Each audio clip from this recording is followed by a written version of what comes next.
Kasim MPD, yang kami hormati Kepala Dinas Pariwisata, Kebudayaan dan Olahraga Kota Gorontalo, Bapak Jamroni Agus SE MFD, yang kami hormati tim ahli cagar budaya Kota Gorontalo, yang kami hormati Dinas Perumahan dan Permukiman Kota Gorontalo, Ketua Lembaga Adat Dulahupa Kota Gorontalo, Kepala Bidang Kebudayaan Dinas Pendidikan Kota Gorontalo bersama staf, serta peserta seminar Kota Tua Kota Gorontalo yang kami hormati.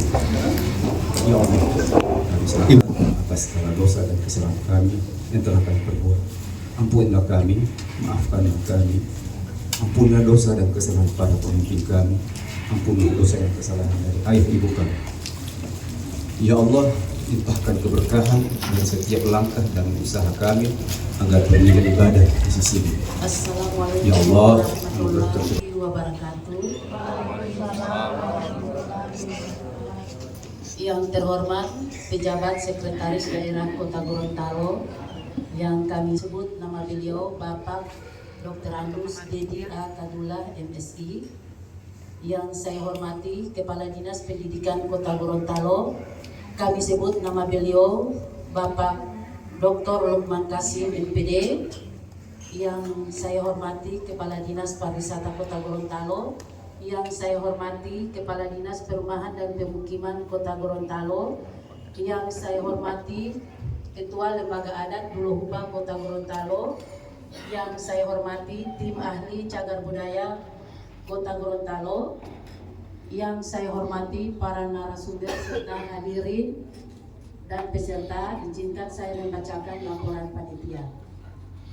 Pertama-tama marilah kita panjatkan puji syukur kehadirat Allah Subhanahu wa Ta'ala, Tuhan yang Maha Pengasih dan Penyayang, karena atas izinnya pada hari ini kita dapat berkumpul di sini untuk bersama-sama mengikuti acara seminar Kota Tua yang dilaksanakan oleh Dinas Pendidikan Kota Gorontalo, khususnya bidang kebudayaan. Salam hadirin yang berbahagia, Kota Tua adalah bagian dari sebuah kota yang memiliki nilai sejarah dan budaya tinggi karena merupakan salah satu area tertua dalam kota. Biasanya Kota Tua adalah pusat dari kota asli atau kota pertama yang dibangun, yang kemudian berkembang dan meluas seiring waktu. Kota Gorontalo yang memiliki sejarah panjang dari zaman kerajaan sampai pada masa pemerintahan Hindia Belanda, sehingga banyak peninggalan bersejarah baik berupa tangible maupun intangible, sehingga pemerintah perlu melakukan upaya-upaya pelestarian. Kegiatan seminar Kota Tua ini dilatar belakangi oleh keinginan pemerintah untuk melakukan upaya pelestarian kawasan cagar budaya yang kelak akan dijadikan sebagai kota tua, yang berdasarkan data yang ada di bidang kebudayaan terdapat 125 objek yang diduga cagar budaya yang tersebar di beberapa titik dan paling banyak berada di Kelurahan Biawao dan sekitarnya.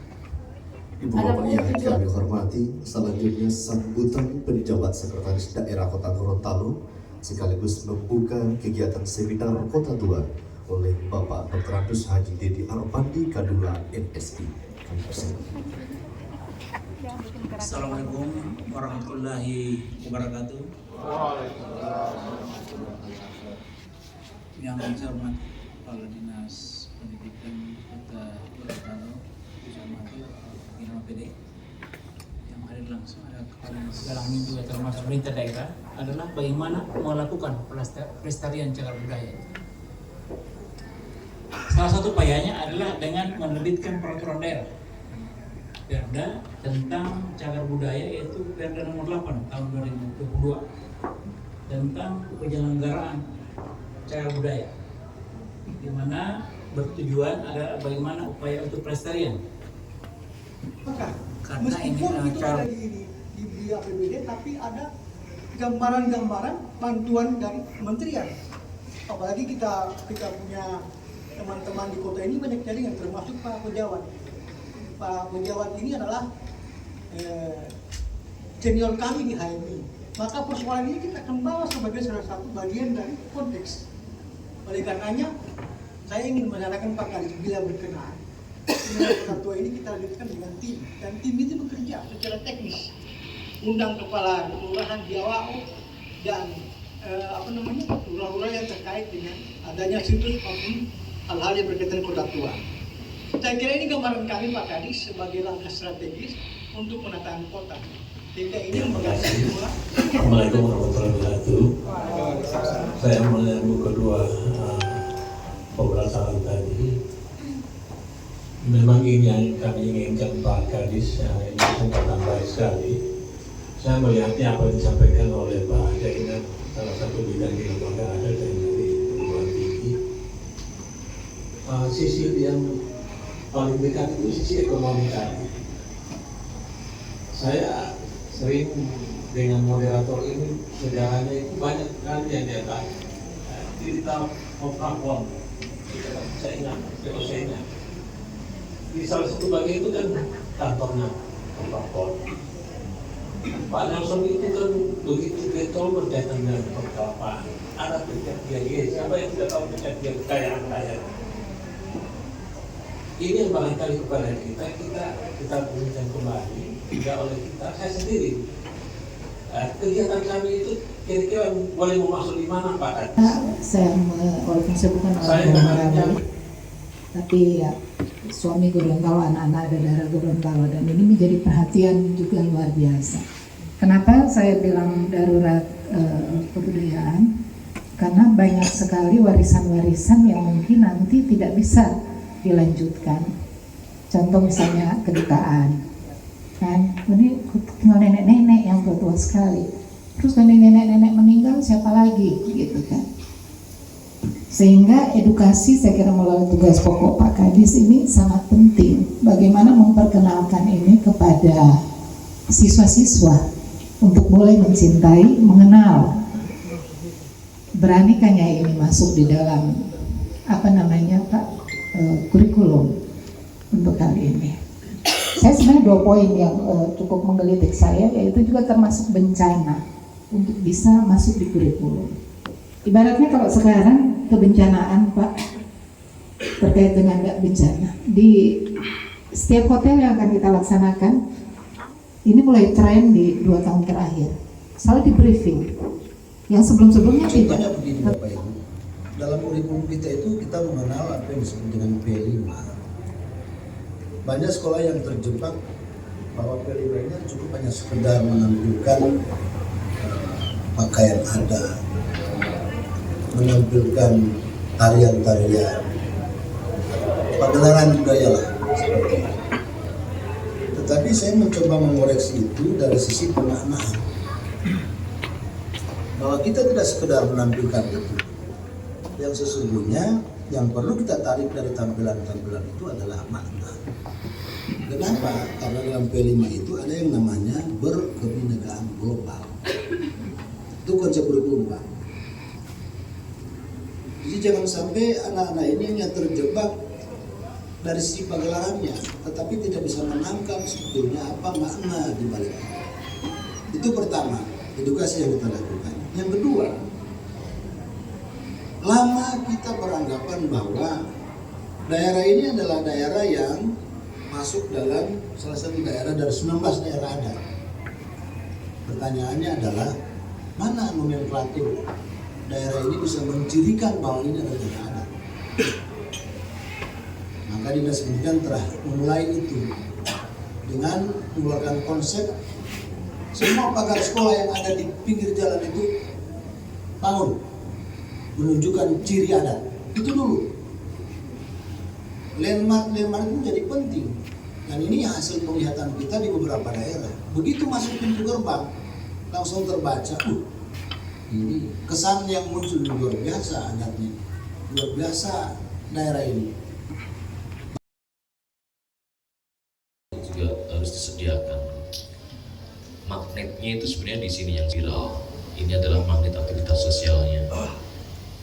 Dan ini magnet ini kalau terlalu kuat magnetnya itu akan banyak, malah akan menjadi overdosis di sini. Pendekatan intervensi kemarin yang saya sampaikan ke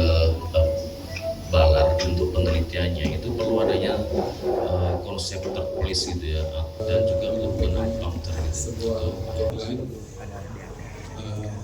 seorang guru besar bernama Prof. Eko Budi Harjo.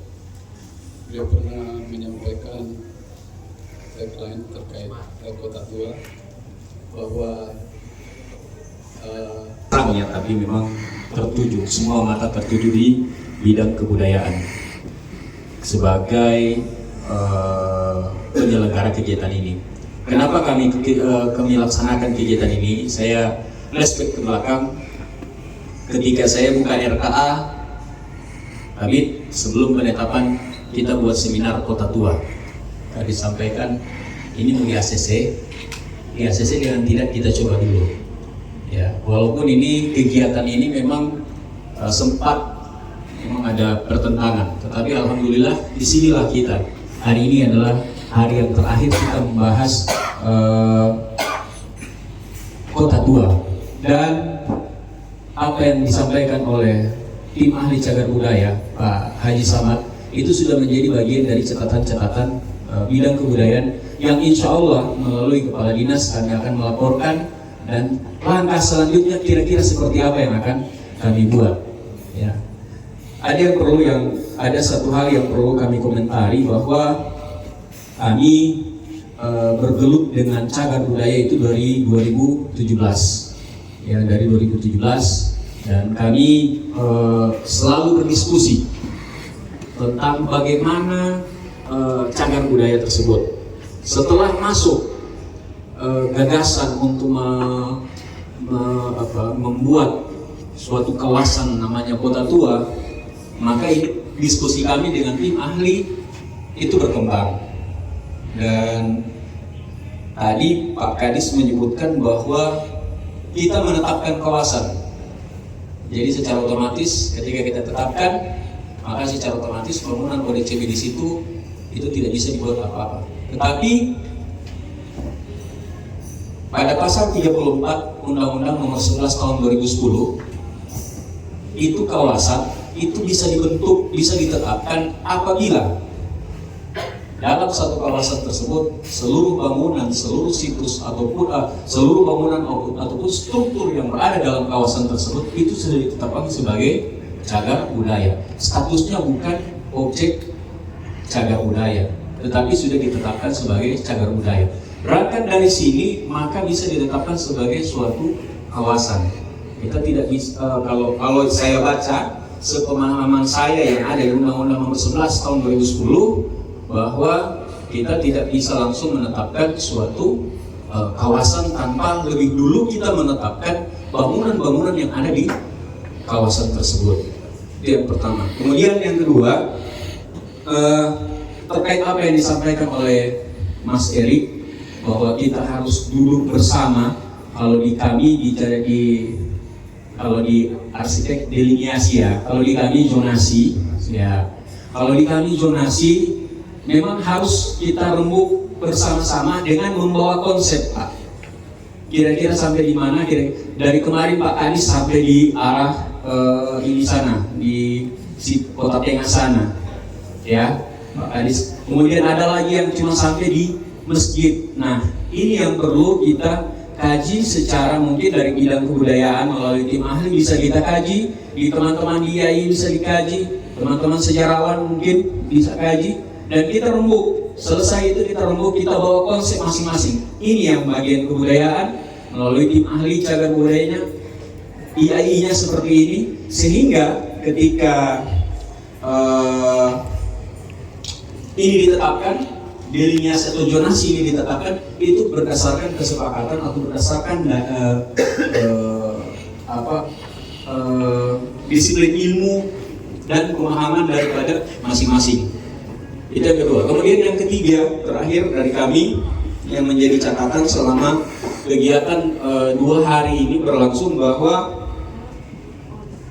sampai dengan sekarang, ya mungkin insya Allah sebentar sebelum ditutup, sampai dengan sekarang kami dari bidang kebudayaan, saya pribadi masih mencari kira-kira selanjutnya langkah apa yang akan kami buat.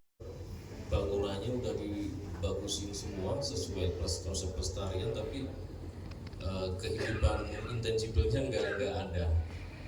nggak ada apa namanya kayak ini yang budaya pokok-pokok budaya itu ada 9 ya, tari-tarian, cerita rakyat dan lain sebagainya, tidak dikemas satu kali dalam packaging tourism biasa aja, cuman monumental aja benda mati yang di situ. Nah, mungkin masukan untuk Pak Amin itu bisa tadi Pak, masalah kawasan mau dibuat ditetapkan Pak, itu memang prosesnya panjang Pak, saya nggak yakin 1-2 tahun Pak, karena kan yang pertama PR Bapak itu kalau nggak salah sekarang baru di TAJP bangunan semua kan Pak, sama struktur mungkin ya, kalau benda belum kan. Nah syarat ditetapkan situs kan harus ada bendanya, benda plus bangunan atau benda plus struktur baru bisa dibilang situs. Nah kawasan baru bisa dibilang kawasan kalau ada 2 situs atau lebih yang sudah ditetapkan. Nah PR Bapak itu masih yang di tahap ini kan masih struktur dan bangunan. Nah bendanya belum Pak, mungkin tahun ini bisa diusulkan untuk penetapan benda. Mungkin ada beberapa penyampaian dari Pak Zainal sebelum kita tutup terkait tentang seminar Kota Tua. Kira-kira langkah apa lagi yang akan kita buat setelah ini? Nanti tahapannya akan disampaikan oleh Pak Zainal. Kepada Pak Zainal disilakan. Terima kasih Bu Kabid. Assalamualaikum warahmatullahi wabarakatuh. Saya hormati para penyelenggara, istimewa Ibu Kabid, kemudian para peserta seminar, Pak Rosid yang kami hormati, Pak Amin Kepala Seksi Kebudayaan, hadirin yang saya muliakan. Dari kemarin kita sudah mengikuti alur pelaksanaan seminar Kota Tua itu. Saya mau lihat dari sisi kebijakan, penataan kelembagaan, kemudian teknis dari berbagai pakar, dari arsitek, dari sejarawan, kemudian dari cagar budaya. Kita lihat secara signifikan itu sudah mendukung perencanaan pembahasan Kota Tua dalam bingkai baik yang bersifat substansial sistematika, kemudian secara kebijakan dan seterusnya. Sehingga kami, dan kenapa kendalanya kami cuma 6? Karena memang kami terkendala anggaran. Menentukan satu objek kawasan atau satu objek bangunan yang diduga cagar budaya untuk kita tetapkan itu butuh proses sampai 2-3 hari Pak Amin ya. Karena kita bukan cuma menentukan begitu saja, kita harus menggunakan tim ahli cagar budaya sama yang bagian arkeologi yang bisa menentukan bangunan itu apa benar-benar bisa ditetapkan cagar budaya baik tingkat kota, provinsi atau nasional. Nanti akan ada 6 tim yang turun, dan itu kenapa butuh proses, kami harus menyiapkan honor.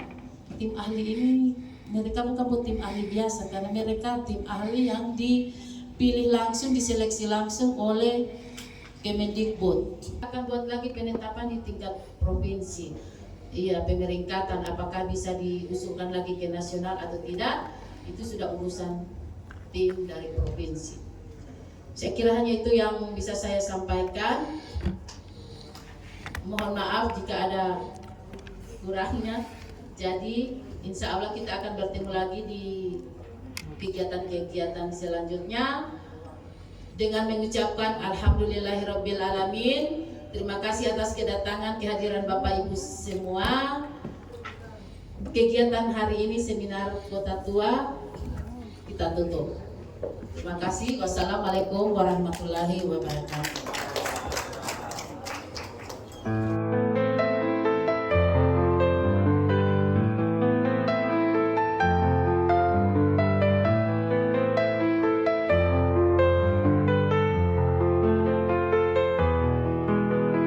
Whispers in the night, words so cold, so tight, promises they fade like echoes in the shade.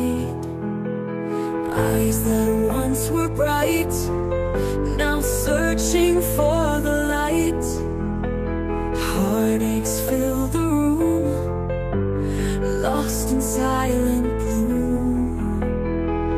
Broken promises, shattered dreams, lost in memories, silent screams. Broken promises torn apart, leaving fragments of the heart.